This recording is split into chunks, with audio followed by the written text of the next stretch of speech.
I had to have that. Awful. Woo. You're freaking me out.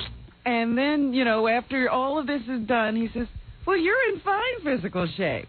Yeah, great. I needed you. I knew that all the time. And how can he tell from, like, that examination? Really? Wasn't touching your heart. Like, what was he getting back there? Come close. Yeah. Wow. I didn't know you were going in for that. I didn't either. Right. I wouldn't have gone. Right. Had the wildest and wooliest cab ride down there. You know, big deal. You haven't lived until you've had an Indian or a Pakistani cab driver drive you in the snow. Yeah. Well, they're wild. They really love cab driving because, you know, those guys are out there doing it. And I mean, we had a blizzard again. They have no idea what they're doing. Yeah, we had a blizzard again yesterday. And Manhattan, like, just to go 2 blocks is like an hour. Yeah. It's really bad. It was just impossible to do anything. This is the first time I've ever been in New York where the sidewalks are clean and the streets are snow covered. Yeah, it was really bad. And usually there's so many cars in Manhattan that the snow goes away. The snow goes away just from the sheer amount of cars driving over it. Yeah, there's too much heat from the automobiles for it to stay. Yesterday was real bad. I'll tell you something. You see those Indian and Pakistani and Chinese, you know, Korean guys on their bicycles. I mean, you're talking about 0-degree temperatures. There is no way to pedal a bicycle in 7 to 9 inches of snow in Manhattan. And these Chinese guys, who you know, they're so damn industrious. You got to say these Koreans, they really. Boy, oh boy, you know, you talk about a work ethic. They deserve those grocery stores. Yes, they really do. You can't even walk, and there's some Chinese guy pedaling through that snow. He's making his deliveries. Yeah, making deliveries of $5 Chinese food. You would think he had documents from the President of the United States, and we were about to go to war. Those you can't get. No. Those you can't The whole get. country showed down with Chinese food you can get. And the damn food gets there hot. It's not like you have to heat it up. Oh, me so pedaling.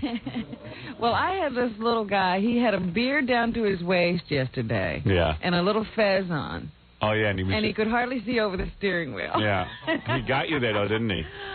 Just barely. Yeah, but he got you there. Yeah. And I'm sorry I went now. Yeah, he got you there for a lot of fun. It was worth struggling to get there. So then once you get redressed and you go back into the doctor's office for him to tell you you're fine. Yeah. He then, you know, I collect my things. I'm totally embarrassed. And he says, hey, you're not single, are you? It was really a pleasure to meet you. Oh, man. Well, the guy who examined me was actually a friend. I don't know how you did that. And he's got a wife who's pretty hot, and I'm sure he ran home to tell her how small my penis was. At least you're endowed. 5. That thing's for a midget. But it makes you think of all kinds of things. All of a sudden, I'm checking my pedicure, you know. Right. Uh-oh, I should have gotten a pedicure. Yeah, I know, because it's very intimate, isn't it? It's very intimate. Was he sniffing his hand? Oh, stop it. He's very professional. Really? Like when he said goodbye to you, it was a pleasure meeting you. He wasn't like, did he have like his hand near his nose? It was really nice meeting you. You know who smells his fingers all the time? Who? Papa Booey. I knew you were going to say that. I know. He's always like got his fingers up by his mustache, and he's always like... Yeah, he's always fiddling with it. Yeah, he's fiddling by his nose. Always... I don't know if it's like a habit, and he knows whether he doesn't even realize he's doing it. Well, he has so many nervous little things, Ticks. like the hitching of the pants, fiddling with the mustache. I know. He's monkey-like. He's grooming. Yeah, he is. Seriously, do you know you do that? You just interrupted me. I was eating my banana. No, do you? I really was. I swear.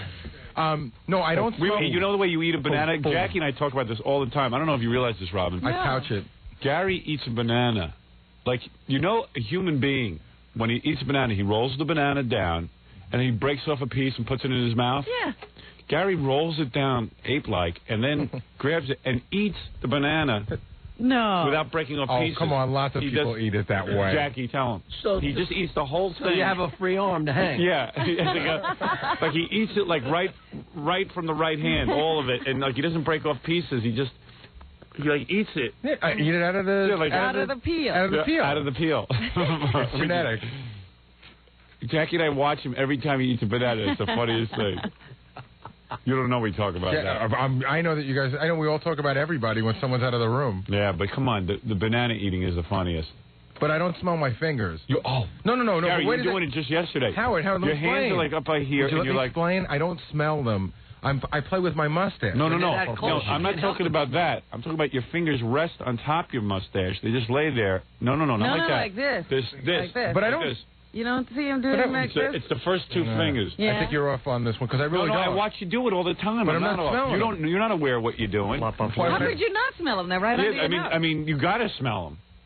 You're smelling your fingers. Why? I don't know. Maybe you enjoy the odor. Of what? I don't know. I'm not going to. How do we? I don't know. Mary.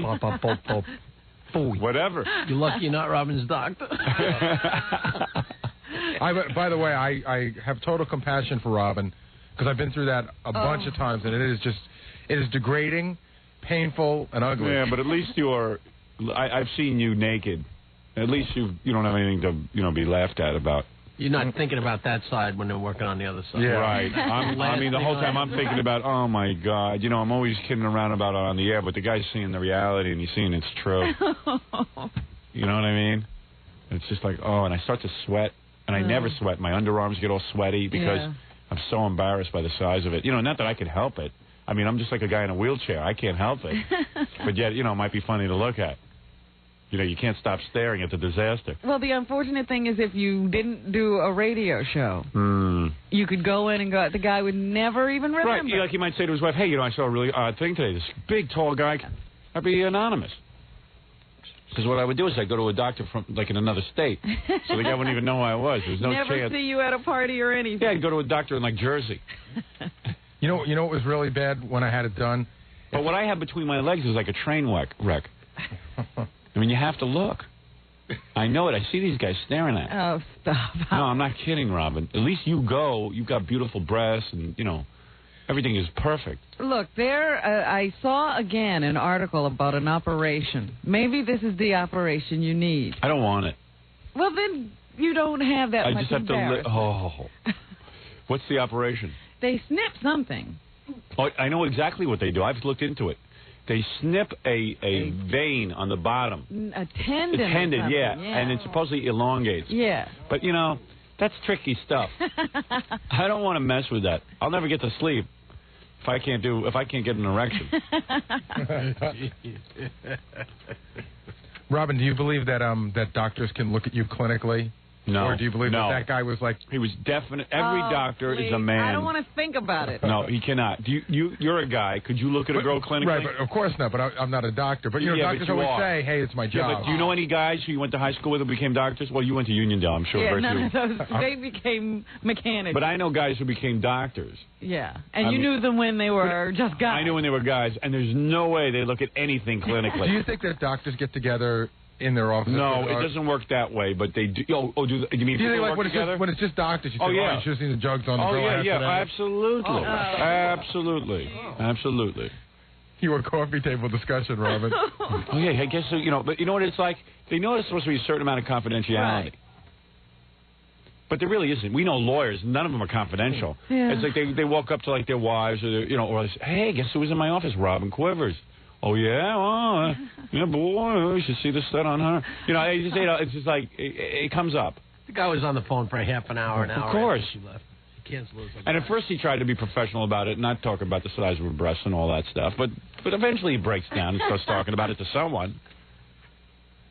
I can't imagine seeing that kind of beauty and not describing it. Please. Oh, please, Robin, you've got some prize up there. I mean, don't kid yourself. That's not what I was thinking about. Did he have to check your breast for cancer? Oh. Did he? That's part of a physical. Oh. He was like all over her. Man. Let me check you for cancer. I've already been checked, thank you. Yeah, but how do you know you're really... How do you know you don't need a second opinion? You paid him or he paid you? It sounds like he was roaming all over with his hands. Gary told me he saw reports of your examination on Prodigy. I'm already writing it up. It's legendary. Unbelievable. Dear Prodigy, Robin just came from her annual physical. Holy mackerel, Lenny. Are those luscious? More luscious. Lordy Lou. Of a flunky. All right, very good. I don't want to talk about it anymore. I don't either. Yeah, I don't blame you. I want to forget about it now. Right. Can't imagine your loveliness displayed on that table. It would have been great. Not you, Robin. Gary. Thank you. It would have been great if he found something. Yeah. I don't mean I wanted to be Thank you, sick. No, Jackie. but I'm saying, and she had to graduate to the next level. Right. I graduated 2 more levels, and they found Right. out I was fine. She got off easy. Yeah, you had a whole problem. I went. Jackie was literally, bleeding. I went to the tube, and after the tube, they sent me in for the barium enema and the whole 9 yards. And then after that whole thing, the We guy would have had said, a month's "You're worth of fine." material. Oh, my God. No, I'm not going that far. We would have had a pay-per-view special. I wound up engaged to the guy. Yeah. Yeah, that's the worst. I know. And by the last one, there's a whole team. Yeah, you're not the in there doctor, alone. That's why people nurses. say to me, like, hey, Howard, how come you take such good care of yourself? You don't need anything, like, bad. I go, because I got to hedge all my bets. I just don't want to end up at the doctor. It's just not worth it. I wouldn't even mind that intrusion so much if at least I was a decent size. At least I wasn't laying there all upset about someone seeing me naked. Can I just tell you something? Once that intrusion happens, I'm telling you, I look like a baby down there. It doesn't I bet matter, though. No matter what, if they're doing that exam on you, I Yeah. don't care how Right. what size you are. I'm sure we all. No, wind it's up all with bad. nothing. It's bad, but I'm telling you, I'm like a baby down there. Imagine if you were like a baby. You know what? Just let me see. No. And I'll tell you No, whether no. it's that I embarrassing don't need or not. No, it is. You would be laughing. You would be laughing so loud it's not even funny. This is the woman who says size matters. Yeah. You're right. No. I'm like a baby. You know what? I've seen babies, Uh-huh. like, just laying there after, like, they're like a year old and stuff, Yeah. and they're bigger than me. Oh, stop I'm not it. kidding. That's not possible. Yeah. You look at You, a kid you and- fathered a couple of children. I don't think it's possible. I'm telling you. Well, I grow to enormous heights. look at a baby and think, God, he's going to pass me when he's 4. Yeah. I go, that's not fair. He's got potential. I don't. I think I've done all the growing I'm going to do. Lucky you're a girl, Robin. You don't have that problem. Yeah, well, it's still humiliating. Yeah. All right, let me take a break, Robin, and then we'll talk about some other stuff other than your physical examinations right after these words.